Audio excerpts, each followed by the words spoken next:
Subscribe करें और bell दबाएं ताकि कोई खबर रह न जाए।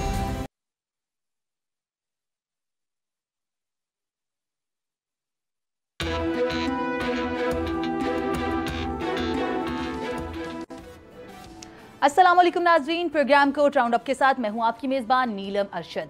रवां हफ्ते अदालत उज़्मा से अदालत आलिया तक क्या कुछ हुआ। अदालत उज़्मा ने प्रैक्टिस एंड प्रोसीजर एक्ट के खिलाफ अपीलों पर फुल कोर्ट बनाने की दरख्वास्तें मंजूर कर ली। चीफ जस्टिस ने दौरान समाअत रिमार्क्स देते हुए कहा कि बेंचेस की तश्कील के लिए अपने सीनियर जजेस से मुशावरत करूंगा।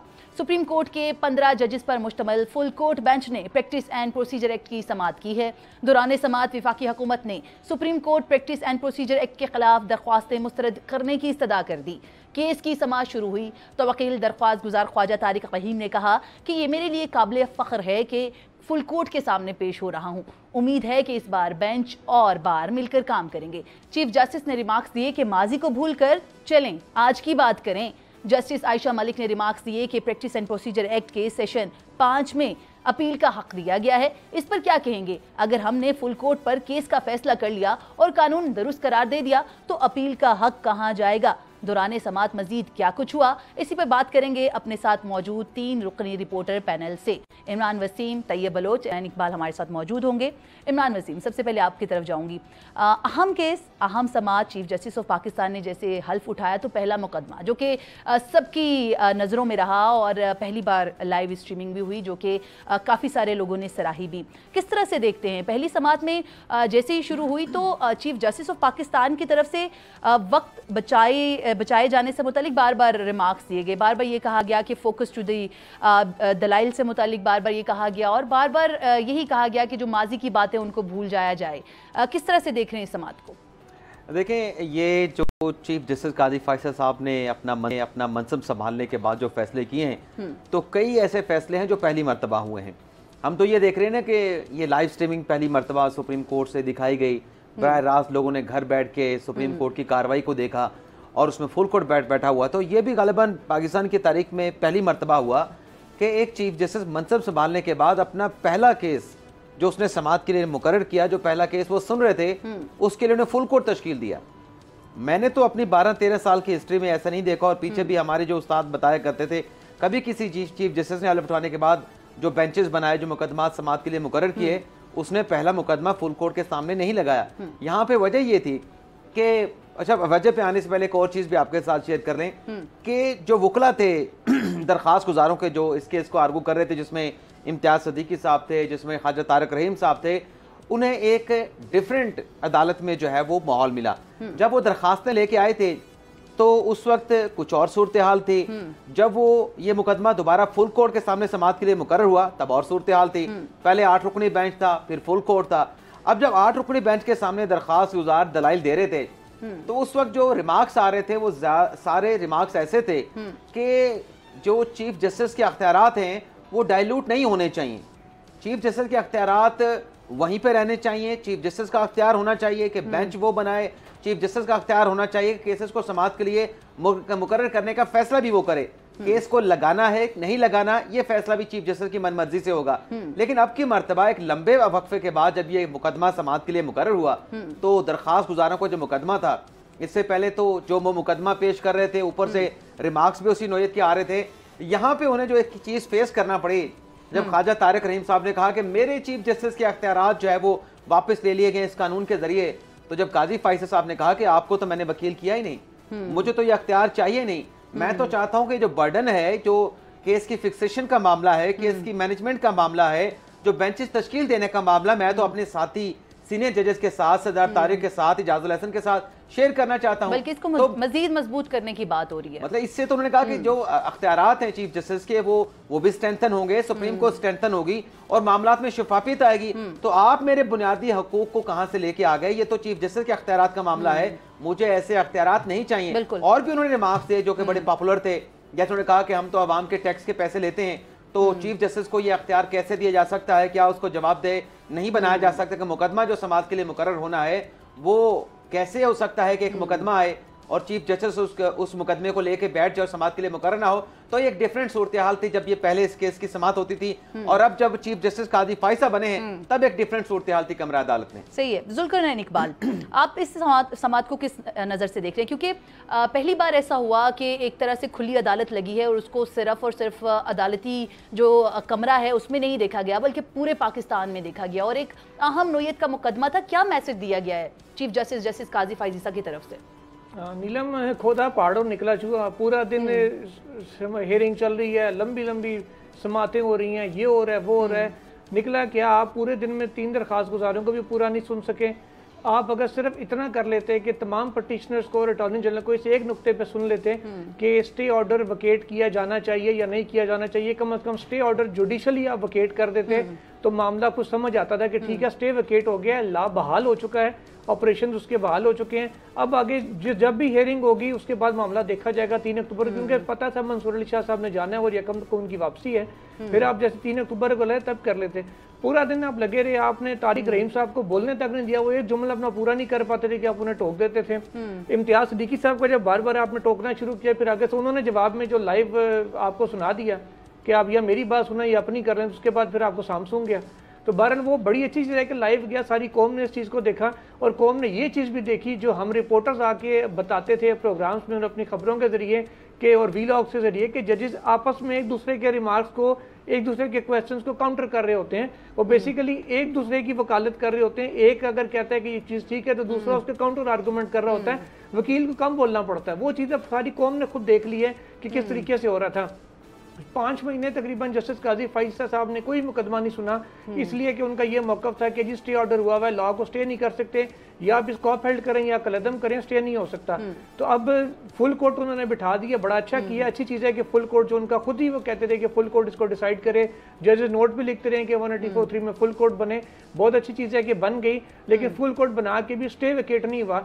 आपने लाइव ट्रांसमिशन चली, सब ने पूरी कौम ने देखा कि आपने कहा कि जी मैंने साथी जजेस से कहा कि मैं अगर मुशावरत कर लूँ आपसे, आपको एतराज़ है, तो जजेस ने मुझे कहा कि जी लॉ की ज़रूरत नहीं है मुशावरत करने के लिए, आपको वैसे भी आप पाबंद नहीं है किसी कानून के, आप वैसे भी मुशावरत कर सकते हैं, कोई चीज़ आपको रोकती नहीं है, इसलिए मैं अब इनसे मुशावरत करूंगा और मुशावरत करने के लेकिन देखिए माजी में अगर देखा जाए यही मुशावरत वाले अगर फैक्टर को देख लिया जाए तो कौन से ऐसे चीफ जस्टिस साहिबान आते रहे हैं जो कि अपने सीनियर जजेस से मुशावरत करते रहे? कुछ ऐसे वाकयात हुए जिसकी वजह से ये दरख्वास्त दायर हुई और इसको कहा गया कि एक लॉ बना देते हैं। कोई भी सीनियर जज ये क्लेम नहीं कर सकता कि जी मेरे से क्यों मुशावरत नहीं करते, ये जब तक कोई पाबंदी नहीं है। अगर कोई चीफ जस्टिस खुद से करता है, जैसे अभी फर्ज करें फुल कोर्ट कह देती है कानून का कलदम है, वो फैसला स्टे भी बरकरार रहती है, कलदम करार दे देती है, तो जस्टिस फायसा का ये बड़ापन होगा इसके बावजूद वो किसी एक जज से 2 से 3 से या 10 से खुद मुशावरत करें, उनका बड़ापन होगा। लेकिन ये अगर कह दें कि जी मैं अपने तौर पे कर रहा हूँ, तो जुडिशियल ऑर्डर जो है वो जो जुडिशियल ऑर्डर था जिसके जरिए स्टे किया गया था वो वेकेट हो गया, तो वो आपका स्टांस 5 महीने का कहाँ गया जब वो वेकेट ही नहीं हुआ? तो पर्सनली मुशावरत आप चाहे अटॉर्नी जनरल को फोन करके करें, चाहे नीलम को फोन करके कर लें, उससे तो फर्क नहीं पड़ता। मेरे ख्याल में इसको पॉजिटिवली देखना चाहिए कि इसको कानून बनाने की सोची जा रही है ताकि आइंदा को आने वाला कोई भी चीफ जस्टिस हो तो वो इसको अपनी जिम्मेदारी समझे, आईनी जिम्मेदारी समझे। एंड में आके ख्वाजा तारिक रहीम साहब को मोहतरम चीफ जस्टिस साहब ने कहा कि ख्वाजा साहब आप भी कोशिश करें किसी तरह इस कानून को बचा लें, तो ख्वाजा साहब ने आगे से उन्हें ये कहा कि जी मेरा तो केस ही सारा आपने सॉल्व कर दिया है, जब आपने कहा कि मैं अपने तौर पे इनसे मुशावरत करूं, हम भी ये चाहते हैं अपने तौर पे मुशावरत कर लें, खुद से रूल्स अमेंड कर लें, इस लॉ की जरूरत नहीं थी। तो वो जजेस आपस में बैठ के भी इस चीज को तय कर सकते हैं, लाजमी नहीं है कि बाहर से कोई आके कानून बना के उनका कहे कि जी आप इस चीज के पाबंद हैं। ठीक है, तैयब बलोच आप इस पॉइंट से कितना इख्तलाफ रखते हैं, ये इतफाक रखते हैं? क्योंकि जुल्करनैन के मुताबिक ये चीफ जस्टिस ऑफ पाकिस्तान की स्वाबदीद है कि वो किसी भी जज से मुशावरत कर सकते हैं, अटॉर्नी से मुशावरत करते हैं और करते भी रहे हैं माजी में, लेकिन आपको नहीं लगता क्या कि हर चीफ जस्टिस ऑफ पाकिस्तान जो है वो लाजमी नहीं है कि वो मुशावरत करे? माजी में भी कुछ ऐसे केसेस हैं जिनके मैं नाम नहीं लूंगी, ना चीफ जस्टिस साहिबान के नाम लूंगी, क्योंकि ऐसे काफ़ी वाकयात आए जो कि बड़ा स्ट्रीमलाइन भी रहे और लोग उस पर बड़ा तनकीद भी करते रहे, और बल्कि ना सिर्फ लोग बल्कि वही जजेस जो साथ बैठ के एक बेंच में जो सुनते रहे हैं केसेस, उन्होंने भी इस मामले पर तनकीद की कि भाई हमसे इस तमाम तर मामले पर सुना नहीं जाता या हमसे मुशावरत नहीं की जाती। देखें, अब बात बड़ी सादा है कि हमारे दोस्त यहाँ पे जुल्करनैन जो हैं वो पहाड़ खोद के चूहा निकालने की कोशिश करते रहे हैं, लेकिन इनको जो पाकिस्तान के अंदर पहली दफ़ा तारीख बनी, जैसे इमरान ने कहा कि भाई पाकिस्तान की तारीख में पहली दफ़ा हमने देखा कि कोई चीफ जस्टिस जो है वो अपना ओहदा लेने के बाद, हलफ लेने के बाद सबसे पहला काम उसने फुल कोर्ट बेंच बनाया। अगर आप पूरी बंदियाल साहब की लेगेसी देख ले तो उसमें सबसे बड़ा जो मुतालबा होता था कि फुल कोर्ट बनाए, फुल कोर्ट बनाए, फुल कोर्ट बनाए, वो फुल कोर्ट नहीं बनाया करते थे या नहीं बनाते थे। इसके साथ साथ सिर्फ ये फुल कोर्ट नहीं बना, इससे पहले 3.5 साल बाद, तकरीबन 3.5 साल बाद जो है फुल कोर्ट इजलास भी हुआ। जो बंदियाल साहब नाकाम हुए, जो चीफ जस्टिस साबिक चीफ जस्टिस साकिब निसार साहब नाकाम हो गए थे, गुलजार साहब नाकाम हो गए थे, तो काजी फैजी साहब उसमें भी कामयाब हो गए। तो यूं काजी साहब ने अपना हलफ लेने के बाद सुप्रीम कोर्ट में न सिर्फ नई रिवायात कायम की हैं बल्कि नई तारीख रकम की है, रिवायात को जिंदा की है, हाँ जिंदा किया है। और इसके साथ साथ सबसे बड़ी बात, अब हम केस पे आते हैं। देखिए, जो आपने मुशावरत वाली बात की है तो वो उसका तो मैं अगर आप इसी मामले को देख लें कि अगरचे ये ठीक है कि रूल्स बनाने का इख्तियार या रूल्स का जो है वो तो सुप्रीम कोर्ट का इंटरनल मैटर जरूर रहा, लेकिन इसका तो जवाब खुद जस्टिस मंसूर अली शाह ने उस दिन फुल कोर्ट में दे दिया था। कभी एक चीफ जस्टिस रूल ही ना बनाए, चीफ जस्टिस कैसे अपने इख्तियार दूसरे को सरेंडर कर सकता है। यहाँ पे बहुत सारी चीजें ऐसी हैं। देखें, आज ये बात होती है, बहुत सारे लोग ये आर्ग्यूमेंट करते हैं कि जी वो चीफ जस्टिस के ऊपर चेक एंड बैलेंस रखा जा रहा है, चीफ जस्टिस के इख्तियार जो है वो सीनियर जजेस में तकसीम किए जा रहे हैं। लेकिन आप ये देखें कि यही सुप्रीम कोर्ट जो है काबीना को मजबूर करती है, वो वजीर आजम को मजबूर करती है कि वो कोई भी फैसला नहीं ले सकता काबीना की मंजूरी के बाद। अच्छा, इस मुल्क का सबसे बड़ा ताकतवर ओहदा जो है वो आर्मी चीफ के पास है। आर्मी चीफ भी कोई भी बड़ा जो फैसला लेना हो उसको उनको भी कोर कमांडर कॉन्फ्रेंस बुलानी पड़ती है, अप्रूवल लेनी पड़ती है, उनको इत्तेमाद में लेना पड़ता है। लेकिन हमने यहाँ पे देखा कि जो चीफ जस्टिस होता है वो वन मैन शो बना हुआ था और वो कहता है मेरा बेंच, मेरी मर्जी, मेरा इख्तियार। और इसी का जवाब जस्टिस काजी फैजी साहब ने दिया था कि आप टैक्स के पैसों अवाम के जो टैक्स के पैसे हैं उससे तनख्वाहें लेते हो, ये आपकी मर्जी नहीं है। अगर आपने अपनी मर्जी चलानी है तो फिर आप जो है वो तनख्वाह लेना छोड़ दें। और ये उन्होंने साबित भी किया। और बाकी जो ये है कि जब पार्लिमान ने इस वजह से ये मामला किया कि 3.5 साल 4 साल से तो फुल कोर्ट इजलास नहीं हुआ, रूल्स तो उन्होंने नहीं बनाए, और फिर जो वक्त सिनेरियो मौजूदा सिनेरियो था उसमें हमने देखा, अच्छा ये मैं नहीं कह रहा, सुप्रीम कोर्ट के तकरीबन मोस्टली जजेस, हम ख्याल जजेस को छोड़ देते हैं, अब तो हम ख्याल और इंडिपेंडेंट वाला मामला शायद नहीं रहा, काजी साहब सबको यूनाइट कर चुके हैं, ये भी बड़ी अच्छी बात है, ये उनको दाद देनी पड़ेगी। लेकिन उसके बाद वो जो चीफ जस्टिस उमर अता बंदियाल थे, वो उनको अगर देखें तो वो अपने जजेस के साथ जो है वो मुशावरत शायद किया करते थे। लेकिन बात यह है कि उन्होंने जो एक मामला बना रखा था कि वन मैन शो बन चुके थे, मुतलकुल अनानियत का लफ्ज़ ये जस्टिस मंसूर अली शाह ने उनको दिया था कि एक आमिर बन चुके थे, और वो किसी को, और उसकी वजह से क्या था, पूरी सुप्रीम कोर्ट की रिवायत टूटी। सुप्रीम कोर्ट के अंदर जो जजेस के अंदर इत्तेहाद था, इत्तेहाद टूट के नफाक पैदा हो गया, सुप्रीम कोर्ट तकसीम हो गया, उसका नुकसान किसको हुआ? पार्लिमान ने जब कहा कि सुप्रीम कोर्ट नहीं कर रही तो किसी ने तो इसको करना है। अच्छा, अब बात यह है कि यहाँ पे ये आर्ग्यूमेंट जरूर दिया जाता है जी सुप्रीम कोर्ट अपने रूल्स बना ले। पार्लिमान कौन होती है सुप्रीम कोर्ट को कहने वाली? सुप्रीम कोर्ट को रूल्स बनाने का इख्तियार किसने दिया? पार्लिमान ने दिया ना। पार्लिमान इस रियासत की माँ है, पार्लिमान जो है वो आइन की खालिक है, आइन को बनाती है, तो वही कानून साजी भी कर सकती है, और यही उसी को इख्तियार है। ये तो जैसे जुल्करनैन ने कहा कि जी ये पूरा दिन मश्क चलती रही, निकला कुछ भी नहीं, ये आदी हो चुके हैं मेरे दोस्त जो है वो बंदियाल साहब के उसके कि बगैर नोटिस देते हुए फ्रीकैन को सुने बगैर जो स्टे ऑर्डर भी दे दिया, अभी एक कानून बना नहीं, हवा में था और नीचे से शूट करके हुक्म इम्तना भी जारी कर दिया था। ये उस चीज के आदी हो चुके हैं। लेकिन हकीकत यह है कि आप तमाम फ्रीकैन को सुने और कलेक्टिव विजडम के साथ फैसले करें, और यही चीफ जस्टिस काजी फैजी साहब इसी चीज को प्रूव कर रहे हैं कि मैं कलेक्टिव विजडम का फैसला करूं। बंदियाल साहब का स्टे ऑर्डर बरकरार क्यों रखा? वेकेट कर देते, फ्रीकैन को तो सुन ही लिया था, अटॉर्नी जनरल का भी सुन लिया था। तो भाई अभी तक अटॉर्नी जनरल ने वक्त मांगा था, दूसरे फ्रीक ने भी वक्त मांगा कि अभी मुझे टाइम दिए, तो उन्होंने टाइम दिया, उनको तसल्ली से। अभी 3 अक्टूबर को दोबारा समाअत है, उस पे देखते हैं। ऐड ऑन कर दूं कि स्टे ऑर्डर क्यों वापस नहीं लिया जा सकता था। जी इमरान, इसमें देखें नीलम, जिस तरीके से स्टे ऑर्डर दिया गया, पहले तो ये स्टे ऑर्डर होना नहीं चाहिए था। स्टे ऑर्डर देने के लिए आपको दूसरी फ्रीकैन को नोटिस करके पूरा सुन के फिर आप स्टे ऑर्डर करते। अब इसमें हुआ क्या, जितना अरसा ये स्टे ऑर्डर रहा, आखिरी जो समाअत हुई अभी जो काजी फैसल साहब ने की, क्या हुआ, जितने 13 अप्रैल से लेके ये केसेस का फैसला हुआ है उन पे क्वेश्चन मार्क है। वो क्यों क्वेश्चन मार्क है? इस बात इसलिए क्वेश्चन मार्क है कि जब इस कानून का फैसला होगा उन केसेस की जो फेट है वो भी इस केस का फैसला डिसाइड करेगा। अब अगर जो यहाँ पे बात कही की कि आप स्टे ऑर्डर विकेट कर देते, आज अगर स्टे ऑर्डर विकेट हो जाता आखिरी समात पे, उसके बाद कानून बहाल हो जाता। जब कानून बहाल हो जाता तो इसका मतलब यह है कि केस जो कानून है उसका केस तो आपके पास पेंडिंग है, उसका अल्टीमेटली तो भी फैसला होना है। आप बहाल करा के फिर जो भी इकदाम उठाते उसके ऊपर भी क्वेश्चन मार्क होता जब तक ये केस अल्टीमेटली डिसाइड ना हो जाता।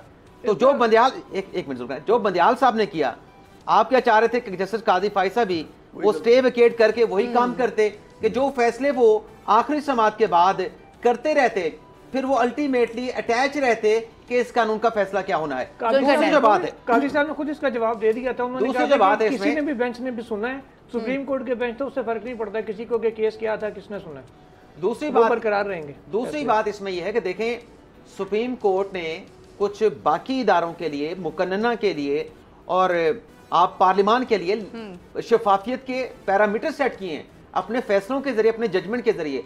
जब आप दूसरों के लिए शफाफियत के पैरामीटर सेट करते हैं, यानी आपने मुस्तफ़ा इम्पैक्ट केस का फैसला दिया कि अकेला वजीर आजम कुछ नहीं होता, वफाकी काबीना और वजीर आजम वफाकी हुकूमत होती है, उसके वज़रा और वजीर आजम मिल के वफाकी काबीना होते हैं, तो अकेला वजीर आजम का फैसला नहीं होगा, जो भी फैसला होगा काबीना में होगा। यानी आपने पूरी कलेक्टिव एक विजडम दे दी कि काबीना में जो फैसला होगा वही वफाकी हुकूमत का फैसला माना जाएगा। यहाँ पे चीफ जस्टिस के अख्तियारात को आप ये देख लें कि चले पूरी सुप्रीम कोर्ट तक तो नहीं डाइल्यूट किया गया, 2-3 सीनियर जज साहबान तक डाइल्यूट किया गया। उससे क्या होना था, पहले वन मैन शो था, एक डिक्टेटरशिप थी। जैसे कि अभी तैयब बलोच साहब कह रहे थे कि 4 सालों से तो फुल कोर्ट का इजलास ही नहीं हुआ जजेस का।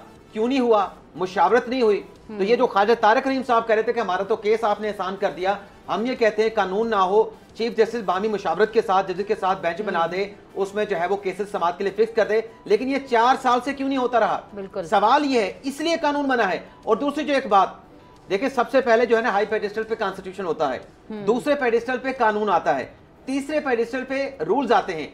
ये नहीं हो सकता कि आप एक तरफ ये कहें कि कानून तो हमने नहीं मानना, दरखास्त गुजारने को क्या कहना है, वो कहते हैं हम कानून नहीं मानते, सुप्रीम कोर्ट रूल्स अमेंड कर ले, तब भी ये सब कुछ हो सकता है।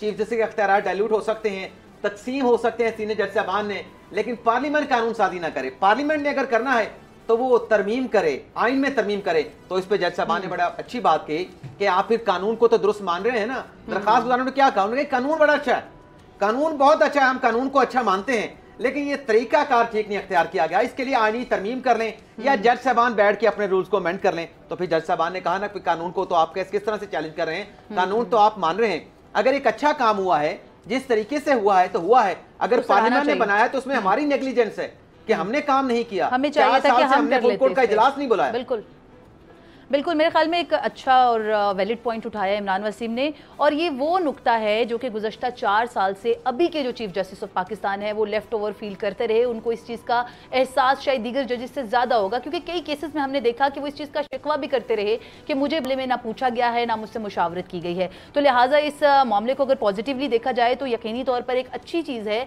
जिसमें चीफ जस्टिस ऑफ पाकिस्तान की जो इख्तियारात हैं वो सिर्फ एक शख्स तक महदूद नहीं है, बल्कि जो दीगर 2 सीनियर मोस्ट जजेस हैं उन तक भी ये रीच होगी, और उनसे बाहमी मुशावरत के बाद जो बेंच तश्कील है उसका सिलसिला आगे बढ़ेगा। नाजरीन, प्रोग्राम की जो अगली टॉप स्टोरी है उसकी तरफ बढ़ेंगे, लेकिन उससे पहले हमने लेनी एक छोटी सी ब्रेक के बाद वापस आते हैं और आपसे बात करते हैं।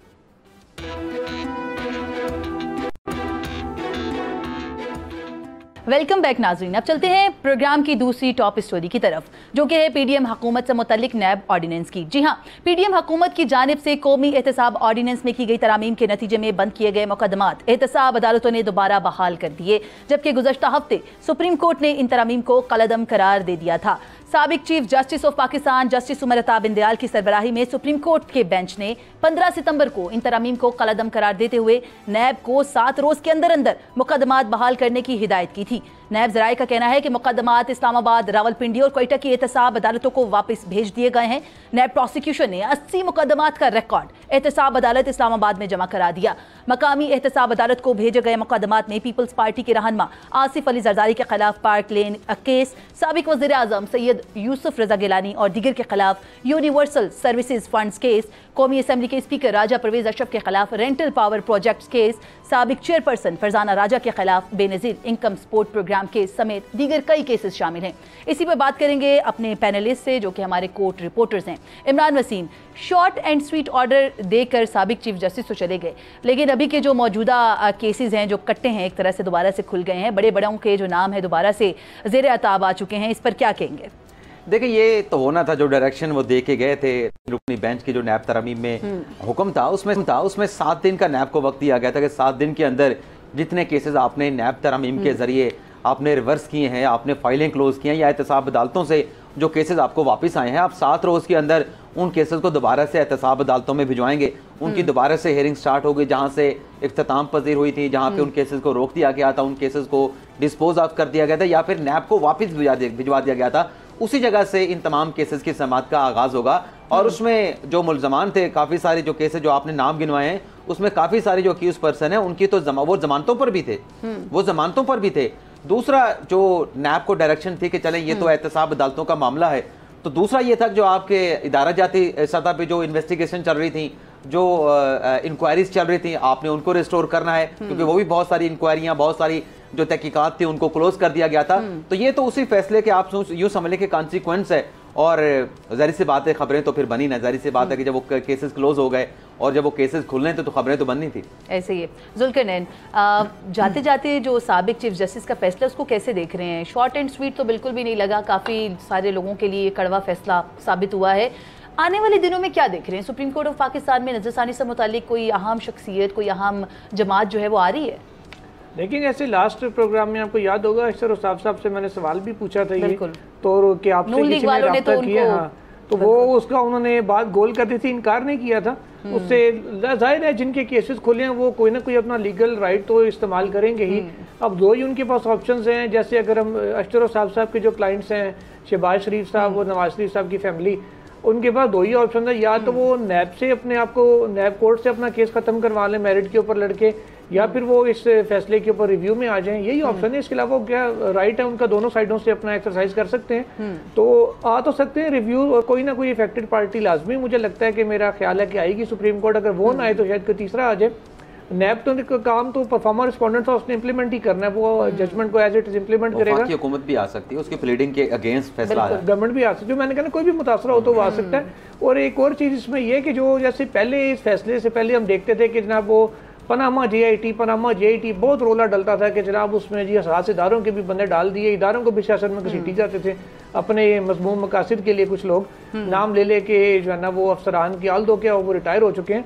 लेकिन चीज़ ये, अब तो नैब के चेयरमैन ने ऑफिशियली कह दिया है कि डेपुटेशन के ऊपर हमें अपने अच्छे इन्वेस्टिगेटर्स भिजवा दें, उन्होंने इंटेलिजेंस एजेंसियों से लोग मांग लिए हैं। और अब तो हर JIT या नैब के आपको पता है हर केस जो है ना वो CIT बना उस पर बनती है, कंबाइंड इन्वेस्टिगेशन टीम बनती है, उसमें नैब का एक IO होता है, नैब के डायरेक्टर लेवल के लोग हैं, और उसमें जो है ना एक लॉयर भी होता है ताकि लीगल साइड से भी केस को देखा जा सकते हैं, और पक्का केस बनने किसी एक IO की स्वीट विल के ऊपर केस ना छोड़ा जाए। नैब की पूरी टीम होती है। कहीं ऐसा ना हो जुल्करनैन कि ये जो बाहर से लोग लिए जा रहे हैं डेपुटेशन के ऊपर, इसी बिना पे सुप्रीम कोर्ट जो है वो रिव्यू ना कर दे, नैब के पास तो एक्सपर्टीज नहीं है, तो जब इस पास एक्सपर्टीज नहीं तो फिर बाहर से लोग आएंगे तो माजी में क्या सवालात होते रहे, यही वजह ना बन जाए फैसले को रिव्यू करने की। नहीं, रिव्यू जब सुप्रीम कोर्ट करेगी तो तब वो उसकी बात देखी जाएगी। वैसे फैसला उस वक्त के हालात के ऊपर रिव्यू होता है, उसके बाद वाले हालात के ऊपर रिव्यू नहीं होता। रिव्यू उस वक्त के फैसले के हिसाब से होता है। बाद में नैब क्या डिसीजन ले रहा है वो अलग से चैलेंज हो सकता है हाई कोर्ट में या सुप्रीम कोर्ट में,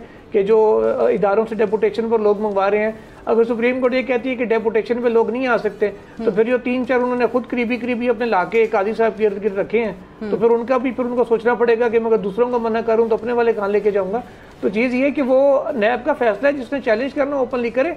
लेकिन चीज़ ये कि अब हर जो नैब की टीम है वो अब सारी JIT बन गई हैं। अब देखते हैं कि जो इसके रिजल्ट क्या निकलते हैं। वैसे एक बात मैं आपको पहले बता दूं कि मरियम नवाज साहिबा का जो केस था, जो इस पे पनामा का जो एक और रेफरेंस में एवन फील्ड में वो नॉमिनेटेड थी, वो उसमें मेरिट के ऊपर उनको नैब ने कहा था कि उनका केस नहीं बन रहा, मेरिट के ऊपर तरमीम से पहले की बात है। तरमीम के बाद भी उन्होंने फैसला है नैब को फायदा नहीं लिया इस कानून। तो वो जो लोग कई कह रहे थे कि जी मरियम नवाज को निशाना बना रहे थे कि जी वो तरमीम का फायदा उठा के बरी हुई है, तो मरियम नवाज मेरिट के ऊपर हुई थी।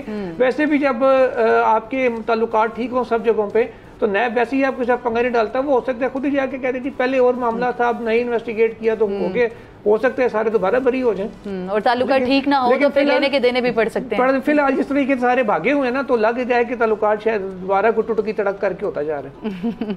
सही है। तैयब बलोच, आपकी तरफ आऊंगे, आप कैसे देख रहे हैं अभी नैब में जो तकर्रियाँ तबादले हैं वो हो रहे हैं और बड़े पैमाने पर हो रहे हैं, पुरानी टीम्स जो हैं वो जा रही हैं, कोई मुस्ताफ़ी हो रहा है, किसी को कहीं डिप्यूट किया जा रहा है, ऐसे में अभी नैब का जो किरदार है वो काफ़ी मशकूक होता जा रहा है, जबकि एक तरफ जो नैब तरामीम से मुतालिक फैसला है सुप्रीम कोर्ट ऑफ पाकिस्तान का वो भी आ चुका है। किस तरह से देख रहे हैं इन दोनों चीज़ों को? देखिए, सबसे पहली बात यह है कि नैब जो है वो सियासी इंजीनियरिंग का सबसे बड़ा इस टाइम इफेक्टिव टूल है। हमने देखा पिछली दौर हुकूमत से लेकर अब तक, और पीडीएम हुकूमत ने जाते जाते इसको बतौर जो टूल इस्तेमाल होता था उसमें कुछ यानी दांत निकाल लिए थे, यानी कि उसका सियासी इंजीनियरिंग का जो किरदार था वो काफी हमारे प्रोग्राम का वो मतलब समझने के एक हिस्सा है कि जो ऐसी टर्म इस्तेमाल करता है कि ये मतलब आप हम सोच नहीं सकते, इफेक्टिव टूल है पॉलिटिकल इंजीनियरिंग का। हम तो सराहते हैं बिल्कुल ये इसी वजह से तो देखें, ये पब्लिक में भी डिबेट है कि नैब को जो है बंद कर देना चाहिए। नैब का इस्तेमाल हमने देखा, आपने देखा किस तरीके से इसका इस्तेमाल किया गया। मैं इस चीज पे नहीं जा रहा, मैं ये कहना चाह रहा हूँ कि चीफ जस्टिस उमर अता बंदियाल ने जाते जाते नैब को सियासी टूल के तौर पर इस्तेमाल करने के फिर से दरवाजे जो है वो ओपन करके चले गए हैं। जो दरवाजे पीडीएम हुकूमत बंद करके जा रही थी उन्होंने फिर से ओपन कर दिया। देखिए, आपने जिन केसेस का नाम लिया, साबिक सदर आसिफ अली जरदारी के खिलाफ जो केस बना वो तो सियासी इंजीनियरिंग का केस था। हमें पता है कि उस वक्त के चीफ जस्टिस साकिब निसार के चैम्बर में बैठ के ये केस कैसे बनाया गया था, फेक बैंक अकाउंट केस का, और दूसरे केसेस भी इसी तरीके से बने। नवाज शरीफ के खिलाफ केसेस बने। ये सियासी इंजीनियरिंग मैं नहीं कह रहा, ये पोलिटिकल टर्म आई ना, जो साबका जो पीटीआई का रजीम था उस दौरान यही कहा जा रहा था ना। यहाँ पे मैं आपको टोकूंगी, क्योंकि देखिए आप जिस तरह कह रहे हैं कि वो जाते जाते नैब को उसके हाथ पाँव दांत वापस दे गए हैं, तो ऐसे में ना सिर्फ जिस पीडीएम की आप बात कर रहे हैं ये फैसला ना सिर्फ उन पे लागू होगा, बल्कि जिस पार्टी की तरफ उन पर जानिबदारी का एक तरह से इल्जाम लगाया गया था ये तो उस पर भी इफेक्टिव होगा ना। दरखास्त किसकी थी? वो पार्लियामान से भागा हुआ एक भगोड़ा, पार्लियामान से भागा हुआ एक भगोड़ा, पार्लियामान में वो सामना करने की बजाय चीफ जस्टिस उमर अता बंदियाल के कंधे के ऊपर बंदूक रखी और पूरी देखिए ये फैसला इंप्लीमेंट तो सब पे होगा ना, इसमें अगर वो सियासी जमात जो है वो माइनस तो नहीं हो जाएगी। देखिए बलोच नैब नियाजी गठजोड़ तो खत्म हो चुका है, अब सियासी इंजीनियरिंग कौन करेगा? ना चीफ जस्टिस रहे, ना नियाजी रहा, ना वो नैब रहा, ना वो नैब का चेयरमैन रहा, अभी कौन बचाएगा इस कानून के बाद? आप मुस्तकबिल का सियासी मंजरनामा देखें, बिल्कुल उधर से इलेक्शन कमीशन जो है वो इंतखाबात की तारीख देता है कि जनवरी के आखिरी हफ्ते में इंतखाबात होंगे। इधर से वो सियासी इंजीनियर के तौर के ऊपर जो केसेस बनाए गए थे वट एवर पॉलिटिकल फोर्सेस के खिलाफ, पॉलिटिकल जमातों के लीडर्स के खिलाफ, मैं किसी का नाम नहीं ले रहा, वो केसेस रीओपन हो गए हैं। अब देखें कि वो क्या करेंगे, उधर से सियासी कैंपेन चलाएंगे या उधर से जमानतें करवाते फिरेंगे। बात यह है कि लेवल प्ले ग्राउंड कहां पे जा रही है, किधर जा रही है। इसी वजह से अभी आप सब्र करें, बहुत कुछ आगे आने वाला है। ये जो बंदियाल साहब करके गए हैं ये बकायदा एक मनसूबा बंदी के तहत था। ये इमरान खान की मोहब्बत, तहरीक इंसाफ की मोहब्बत में उन्होंने नहीं किया। इसमें आगे बहुत सारी चीजें अभी आनी है, पॉलिटिकल मंजरनामा साबित वाजे होना। देखें, वो नवाज शरीफ जो टिकट तकरीबन कटा चुका था 21 अक्टूबर का, लेकिन नैब केसेस खुलने के बाद अब खबरें आ रही है कि शायद वो ना आए, और वो समझ रहा है कि मेरे लिए फिर ट्रैप बनाया जा रहा है। तो चीजें अभी गड़बड़ हो रही हैं। कौन है? अब कौन कर रहा है? मैं कौन कर रहा है? एक मिनट बताएं बलोच साहब बता दें। देखिए बात मैं नहीं कहूंगा कि कौन कर रहा है, लेकिन ये है कि हमारे आर्मी चीफ की जानिब से एक नारा लगाया गया है कि एहतसाब सबका होगा, किसी को छूट नहीं देंगे। तो शायद उसी मत में ये चीजें जा रही हूँ, सब एहतसाब में है, सब एहतसाब की चक्की से गुजर के अपने आप को एहतसाब तो सबका होना भी चाहिए ना। ऐसा तो नहीं हो सकता कि आप बड़ी बड़ी करप्शन करते रहे और आपको खुल्लम खुला छोड़ दिया जाए। हाँ, तो मतलब है कि सबका एहतसाब होगा। और इसमें एक बात मजे की है, वो ये है कि शायद इस मामले पे ना आसिफ अली जरदारी को मसला ना हो, क्योंकि 6 महीने वो कैद भुगत चुके हैं, वो जमानतों पे हैं। लेकिन इसके लिए मैं सबसे बड़ा, ठीक है, मरियम के लिए भी मसला नहीं होगा, नवाज शरीफ के लिए मसाइल जो हैं वैसे के वैसे हैं। इसी वजह से वो लंदन में इजलास भी बुला रहे हैं और अभी उनको समझ नहीं आ रहा वो क्या करें। उन्होंने अपनी पॉलिटिकल स्ट्रेटजी किसके लिए होगा तैयब जी? वैसे अभी के कानून के बाद ज्यादा मसला किसके लिए हो सकता है? एहतसाब का मेरे ख्याल में कोई मसला नहीं है। तमाम लोग साफ शफाफ ट्रायल जरूर चाहते हैं, करप्शन के खिलाफ केसेस की कार्रवाई भी चाहते हैं। असल जो सवाल है वो ये है कि एहतसाब करेगा कौन। असल जब जो सवाल आता है वो इदारे पे आता है कि क्या इदारा जो एहतसाब कर रहा है वो ट्रांसपेरेंट कर रहा है, सवाल इस पे आता है। ये चीज देखने की है। और ये बात बिल्कुल ठीक है। मैं तो इस जो इदारे की जो टर्म इस्तेमाल की तैयब बलोच की, मैं उनको सराह रहा था कि बड़ा इफेक्टिव मानते भी हैं कि उनका जो किरदार रहा है काफी ज्यादा, जिसे कहते हैं ना पॉलिटिकल, तो आज भी वो जो किरदार है, आज भी वो किरदार है, आप उसको जो है फरामोश नहीं कर सकते। आप कैसे कह सकते हैं जो माजी में होता रहा अब नहीं होगा, अब नहीं होगा? ये सबसे बड़ा अहम सवाल है। जो एंटी करप्शन कर रही है परवेज इलाही के साथ, वो क्या वो सियासी इंजीनियरिंग नहीं हो रही? मेरे ख्याल में अभी सब सियासी किरदार अदा करें, जो भी इदारा है, चाहे वो एहतसाब का इदारा है, चाहे वो किसी भी तरह का इदारा है, तो सियासी जो किरदार है वो ज़्यादा सामने आ रहे हैं। तो सियासी किरदार पे तो मेरे ख्याल में हम या आप या तैयब, हम में से बैठ के कोई इनको ठीक नहीं कर सकता। लेकिन अगर इदारे अपनी बाउंड्रीज़ में रहते हुए कानून के मुताबिक काम करें तो फिर इदारों का होना बहुत ज़रूरी है। और इस इदारे के हवाले से जो फैसला है काफ़ी सख्त फैसला है। अगर तो कानून और आइन के दायरे में रहते हुए अगर नैब अपना इख्तियार इस्तेमाल करता है। तैयब, आपकी तरफ आऊँगी। आपने कहा कि जो मुख्तलिफ सियासी जो अफराद हैं उनके खिलाफ घेरा तंग हो रहा है, लेकिन कई जो बड़े बड़े नाम हैं जो कि पहले सजाएं काट गए, उनके हवाले से जो चीज़ें हैं वो बेहतर होती जाएंगी, ज़्यादा सख्त नहीं होंगी। कौन से ऐसे नाम हैं? देखिए, उसमें तो मैं यही कह रहा था, देखें अगर हम देखें कि जो पॉलिटिकल पार्टीज़ को अगर हम देख लें तो उसमें पीपल्स पार्टी जो है उसमें तो चेयरमैन बिलावल भुट्टो जरदारी जो है उन्होंने वाज़े तौर के ऊपर कहा कि मियाँ साहब हम तो मुकदमात का सामना पहले भी करते रहे हैं, अब भी करेंगे, आप भी, हम आपको वेलकम करते हैं, आप भी आए और मुकदमात का सामना करें। अच्छा, मैं आपको जिस नुक्ते की तरफ लाना चाह रही हूँ वो आने वाले केसेस या जो मौजूदा नए केसेस बन रहे हैं, जिसमें मेरा इशारा जो है वो पाकिस्तान तहरीक इंसाफ, पाकिस्तान तहरीक इंसाफ के लिए मसाइल मजीद बढ़ रहे हैं, बल्कि इससे भी ज्यादा जो तरमीम है कलअदम करार दिए जाने के बाद कितनी मुश्किल हो सकती है, उसके लिए तो बहुत ज्यादा मुश्किल है। खान साहब की माफी नहीं है, नाकाबिल माफी उन्होंने जराइम किए हैं और उनके खिलाफ जो है हम किस्मी शिकंजे टाइट होंगे। और वो मैंने पहले भी कहा, मकाफात अमल है, जो कुछ वो करते रहे हैं, इसी नैब को वो एज ए पोलिटिकल टूल इस्तेमाल करते रहते अपनी गवर्नमेंट को चलाने के लिए, तो अब वही नैब जो है उनके खिलाफ भी इस्तेमाल होगा। बिल्कुल, इस नुक्ते पे मैं आपको लाना चाह रही थी कि चीफ जस्टिस जो साबिक थे, आपने कहा कि उनका जो फैसला है वो पुराने कट्टे छट्टे खोल गए हैं, जो कि अच्छा नहीं, दुरुस्त नहीं। तो एक तरफ आप उनका जो जानिबदारी का एलिमेंट है वो वाजे कर रहे हैं पाकिस्तान तहरीक इंसाफ के साथ, तो ऐसे नहीं है कि ये जो केस है जब उनके खुलेंगे, जो मुख्तलिफ अल-कादिर ट्रस्ट को देख लें, नैब से मुतालिक मुख्तलिफ जो केसेस हैं उसमें उनके लिए भी सख्तियां होंगी। देखिए, हवा जो है वो किसी की भी नहीं, जब हवा चलती है तो फिर सबके दिए this what I want to say कि ये जो कानून है इससे जाते जाते ये इस फैसले से किसी एक सियासी जमात को फ़ायदा नहीं होगा। सब की सब जो सियासी जमातें हैं उनके बड़े बड़े अफराद जो कि नैब से मुतालिक फ़ायदे हासिल करते रहे हैं, तो अब नैब के शिकंजे में हैं और इसमें किसी एक सियासी जमात को फ़ायदा नहीं होगा, बल्कि सब के सब एक ही कटहरे में खड़े होंगे। वो कि नैब जो है वो अपना किरदार शफाफ तरीके से ठीक करे और किबला, बिल्कुल इमरान वसीम ठीक कह रहे हैं कि किबला अगर दुरुस्त कर ले तो फिर ये शर्त है सियासी इंजीनियरिंग ना करें और अपने कानून और जवाबित के मुताबिक अपना किरदार अदा करें। अगला जो सेगमेंट है हमारा वो है अवाम का सवाल। इस हफ्ते हमने देखा कि सोशल मीडिया पे काफ़ी चीज़ें टॉप ट्रेंड करती रहीं और इसमें एक अहम चीज़ जो थी वो मैं ये कहना चाहूँगी कि जो ओपन कोर्ट हमारी लगी पहली दफ़ा इन द हिस्ट्री ऑफ जो कोर्ट्स है उसमें अगर बात की जाए, उसमें कुछ लोग ये बात करते रहे, देखिए कुछ चीज़ों के कुछ फ़ायदे होते हैं, कुछ के नुकसानात होते हैं। अगर कुछ अच्छा काम भी करे तो उसके साथ कुछ बुरे एलिमेंट भी जुड़े होते हैं। तो हमारी काफ़ी जो बड़ी आवाम की तादाद है उसने ये सोशल मीडिया पे कैंपेन चलाई कि अगर ये समाज जो थी ऑन एयर करनी ही थी, बराह रास्त चलानी ही थी, तो उसको उर्दू में कर दिया जाता। तो ये बड़ा एक अहम एलिमेंट था जो कि गर्दिश करता रहा। लोग सवाल पूछ रहे हैं तो हम अपने कोर्ट रिपोर्टर से बात करते हैं और उन्हीं से जवाब जानते हैं। इमरान वसीम, आप इस पर किस तरह से जवाब करना चाहेंगे आवाम को, क्योंकि एक टेक्निकल टर्म होती है, कुछ टेक्निकल चीज़ें होती हैं जिसके हूबहू जो मानी है वो उर्दू में नहीं हो सकते और ना उसे हूबहू ट्रांसलेट भी किया जा सकता है। नीलम देखें, अगर तो बिल्कुल कोर्ट प्रोसीडिंग हमारी ज़ुबान उर्दू है तो कोर्ट प्रोसीडिंग भी उर्दू में होनी चाहिए। लेकिन बाज़ औक़ात ऐसा होता है कि जो वकला होते हैं, जो जज साहबान होते हैं, क्योंकि उन्होंने सारा लॉ जो है वो अंग्रेज़ी में पढ़ा होता है, तो एक दूसरे के साथ उर्दू में कम्युनिकेट करने में या कोई एक ख़ास वर्ड है जिसे आप उर्दू में ट्रांसलेट नहीं कर पाते तो मसाइल उसमें आते हैं, मुश्किलात उसमें आती हैं।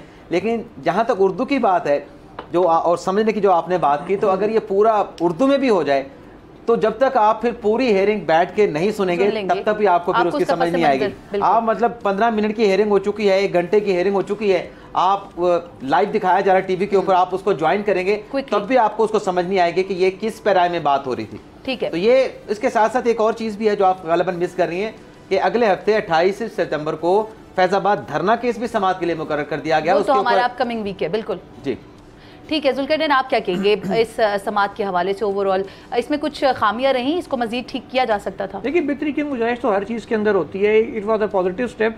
अब सुप्रीम कोर्ट का अपना फैसला है, जिसके जवाद ख्वाजा साहब का दौर था और काजी साहब उस बेंच के हिस्सा थे, जिसमें कहा था कि तमाम जो कवानीन उर्दू में ट्रांसलेट किए जाएँ, सुप्रीम कोर्ट की समातें भी उर्दू में हों। लेकिन एक चीज़ है जो एक रुकावट है, वो जो कानून की एज इट इज उर्दू है, आप थाने में भी जाए ना, वो FIR में जिस तरह की लैंग्वेज होती है वो बड़ी मुश्किल उर्दू है, वो आम वाला समझ नहीं सकता। एक चीज बहुत अच्छी हुई है हम कोर्ट रिपोर्टर्स के लिए, बिल्कुल लोगों को हमारा एहसास हुआ है, अहमियत का अंदाजा जरूर हुआ। खासकर उन दफातर को भी जो बैठ के कह रहे हैं यार सुप्रीम कोर्ट क्या है, दो जज बोला, उधर वकील बोला, तुमने लिख लिया, अब फोन कर करके कहते हैं यार बोला क्या। लेकिन इस मामले में जो कोर्ट रिपोर्टर्स की बर्थ है उसका अंदाजा जनाब सबको हो गया है कि भाई इतनी मुश्किल हेयरिंग होती है और सुबह से शाम तक हमें गुजर जाती है जब हम ट्रांसलेट करके आपको बताना होता है रिपोर्टिंग के दौरान। आगे चलती हूँ क्विकली तैयब बलोच की तरफ। तैयब, अपकमिंग वीक फैजाबाद धरना केस जो है वो ज़बान ज़द-ए-आम है और बड़ा अहम केस जो है वो होने वाला है। काजी साहब के आने से पहले भी बातें हो रही थी कि आते साथ ये केस जो है वो फिक्स होगा, फिक्स हो गया, क्या होने वाला है इसमें? इसमें बहुत कुछ होगा और ये नजरसानी केस है बेसिकली ये, और इसमें नजरसानी की दरखास्तें किसकी हैं? मेन तकरीबन 9 दरखास्तें थी, इंसाफ की और MQM की मेन दरखास्तें, यानी कि उनके मुख्तलिफ ऑब्जर्वेशंस थी, तो उन्होंने ये दरखास्तें दायर की और फिर इसी मामले की ही वजह से आज चीफ जस्टिस कादी फैज ईसा को सुप्रीम कोर्ट से बेदखल करने की भी साजिश की गई थी। ये वो मामला है, बड़ा टेक्निकल किस्म का मामला है और इस मामले में बड़े बड़े नाम आने वाले हैं और हो सकता है कि वो जिन्होंने उनके खिलाफ रेफरेंस तैयार कराया था। देखिए, MQM और तहरीक इंसाफ, MQM का वजीर कानून था उस टाइम, फरोग नसीम की बात कर रहा हूँ, और तहरीक इंसाफ के चेयरमैन, इन्होंने मिलके ये सारा कुछ मामला कराया। लेकिन इसके साथ साथ ऑब्जर्वेशन में तो ये भी कहा गया है कि खुफिया इदारे भी शामिल हैं और खुफिया इदारों की जानिब से इवन के ISI की जानिब से भी जो है वो एक दरखास्त दायर की गई थी, जिसमें उसमें कहा गया था कि इसमें खुफिया इदारे नहीं कह सकते, कुछ लोग ऐसे शामिल हैं, खुफिया इदारों के ऊपर नहीं डाल सकते। नहीं, वो तो कुछ लोग तो उस टाइम जो थे। चले, मेरे ख्याल में कोर्ट राउंड अप में आज हमने बात की ओवरऑल गुज़श्ता हफ्ते की कार्रवाई की और मेरे ख्याल में फैज़ाबाद धरना से मुतालिक ये जो बिल्ली है थैले से बाहर निकल जाएगी आइंदा 28 तारीख को। तो देखते हैं कि आइंदा हफ्ते क्या कुछ होता है और इसके साथ साथ 3 अक्टूबर को प्रैक्टिस एंड प्रोसीजर बिल से मुतालिक एक अहम समाअत दोबारा भी होगी। यकीनी तौर पर तमाम लोगों की नज़रें इन 2 अहम तरीन केसेस पर हैं और साथ ही साथ आपको ये भी बताते चले कि पीर को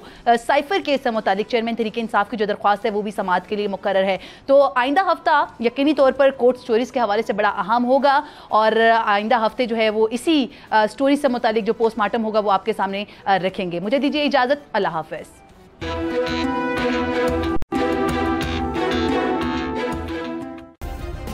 सब्सक्राइब करें और बेल दबाएं ताकि कोई खबर रह न जाए।